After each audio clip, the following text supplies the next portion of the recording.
ओम श्री गणेशाय नमः। ओम श्री सरस्वत्यै नमः। ओम श्री परम ऋषिभ्यो नमः।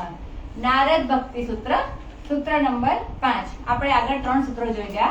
એક ભક્તિની વ્યાખ્યા, પછી ભક્તિનું ફળ। सूत्र 5 यत् प्राप्य न किंचित वांछति न सोचति। यत् प्राप्य न किंचित वांछति न सोचति न द्वेष्टि न रमते न उत्साही भवति। जे भक्ति मेळववाथी मनुष्य कांई ઈચ્છતો નથી, શોભ કરતો નથી, કશાનો શોભ કરતો નથી, કોઈનો દ્વેષ કરતો નથી અને વિષયોમાં આનંદ મેળવતો નથી, અથવા તો તે સ્વાર્થમાં પ્રવૃત્ત થતો નથી। सूत्र 4 માં આપણે જોયું હતું કે યમ લબ્ધવા સિદ્ધો ભવતિ અમૃતો ભવતિ તૃપ્તો ભવતિ। અહીંયા લખ્યું છે યત પ્રાપ્ય, એટલે લબ્ધવા અને સૂત્રમાં આ સૂત્રમાં પ્રાપ્ય શબ્દનો ઉપયોગ કરવામાં આવ્યો છે। ઉપરથી જોતા બંને શબ્દોનો અર્થ સરખા જ લાગે છે, છતાં બંનેમાં સૂક્ષ્મ તફાવત છે। લબ્ધવા એટલે મળવું અને પ્રાપ્ય એટલે મેળવવું। પહેલાનો અર્થ થાય છે લબ્ધવા એટલે એ ઈશ કૃપાથી મળે છે, તેની પાછળ પ્રયત્ન હોય પણ ખરો અને ન પણ હોય।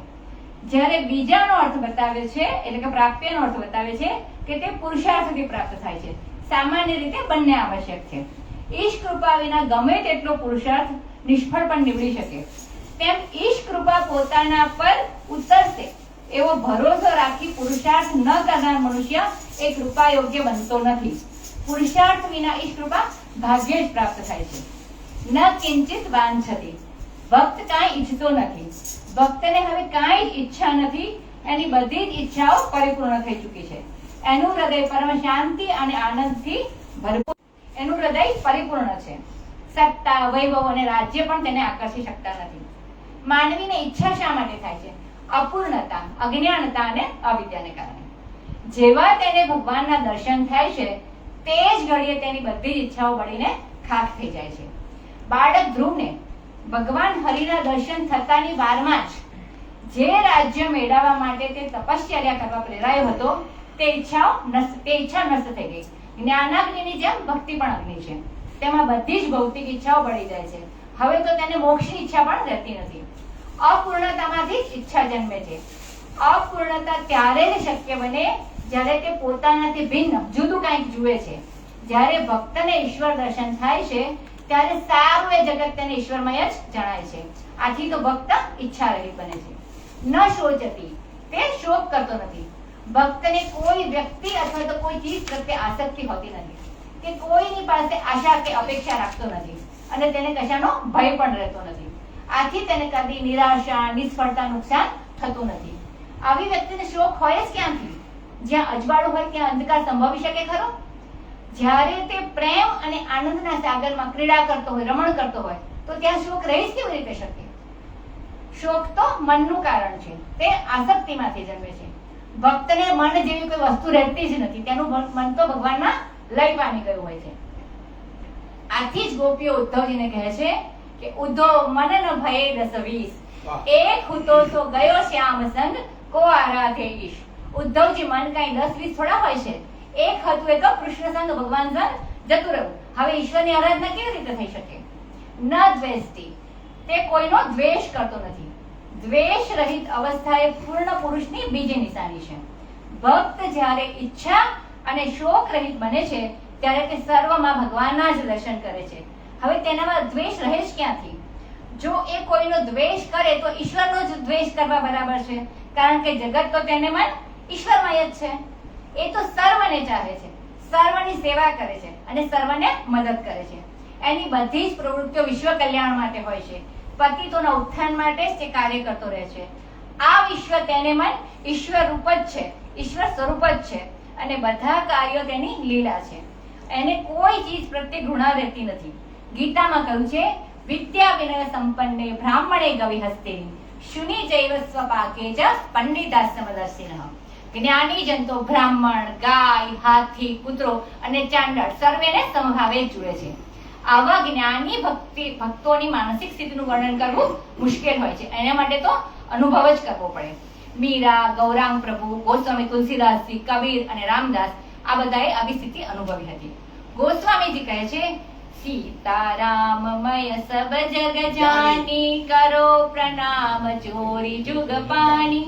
આખું વિશ્વ રામ સીતા રૂપ છે, આથી હું સર્વેને બે હાથ જોડીને પ્રણામ કરું છું। પુરુષ સૂક્તમાં પુરુષનું વર્ણન નીચે પ્રમાણે છે, સહસ્ર શીર્ષા પુરુષ સહસ્રાક્ષ સહસ્રપાદ। ગીતામાં પણ કેવું વર્ણન કરેલું છે, સર્વતઃ પાણીપાદત્વં તત્ સર્વતઃ પાણીપાદં તત્ સર્વતોક્ષી શિરોમુખમ સર્વતઃ શ્રુતિમલ્લોકે સર્વતામૃત્યતિ સર્વમ આવૃત્ય તિષ્ઠતિ। ચારે તરફ હાથ પગવાળા, ચારે તરફ નેત્ર શિર અને મુખવાળા, ચારે તરફથી સાંભળનારા એ સંસારમાં સર્વત્ર વ્યાપ્ત છે। ન રમતે, તે વિષયાનંદ મેળવતો નથી। સામાન્ય રીતે કોઈને કોઈ આનંદ પ્રાપ્ત કરવા માટે માનવી ઘણી ખરી પ્રવૃત્તિઓ કરતો હોય છે। ભક્તે તો અખંડ આનંદ પ્રાપ્ત કરી લીધો છે, એટલે એને આવા ક્ષણભંગુર સામાન્ય આનંદની શી આવશ્યકતા રહે। આનો અર્થ એવો નથી કે તે ગંભીર મુખ મુદ્રા કરીને બેસી રહે, એ તો હર હંમેશ આનંદમાં જ રહે છે અને ચોમેર બધી તરફ આસપાસ બીજા બધાઓને સુખ અને આનંદ આપતો રહે છે। પરંતુ આ આનંદ તેને વિષયોમાંથી નથી મળતો, સતત ભગવત ચિંતન અને ભગવત સ્મરણમાંથી મળે છે। ન ઉત્સાહી ભવતી, તે સ્વાર્થ પ્રવૃત્ત પણ થતો નથી। ભક્ત પોતાના સ્વાર્થ માટે પ્રવૃત્તિ કરતો જ નથી, પરંતુ એ તો વિશ્વ કલ્યાણ અર્થે નિરહંકારી બની ઈશ્વર સેવાનો ભાવ રાખીને કાર્ય કરે છે। તે ફળની આશાથી કોઈ કાર્ય કરતો નથી, એટલે એ કાર્યો એને બંધન પણ થતા નથી। તે પોતાના સ્વાર્થ માટે કાર્યો કરતો નથી, તેથી તેના પરિણામથી તે આનંદિત અથવા તો નિરાશ પણ થતો નથી।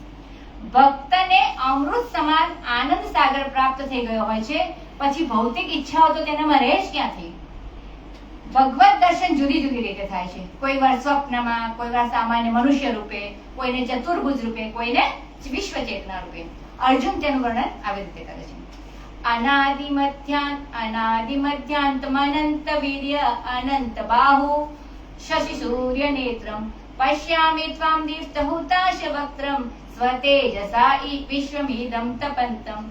આપને, અર્જુન ભગવાનને કહે છે, આપને આદિ મધ્ય અને અંત રહિત અનંત સામર્થ્યથી યુક્ત અનંત હાથવાળા તથા સૂર્ય ચંદ્ર રૂપી આંખોવાળા પ્રજ્વલિત અગ્નિ સમાન મુખવાળા આ જગતને તપાવતા હું જોઉં છું।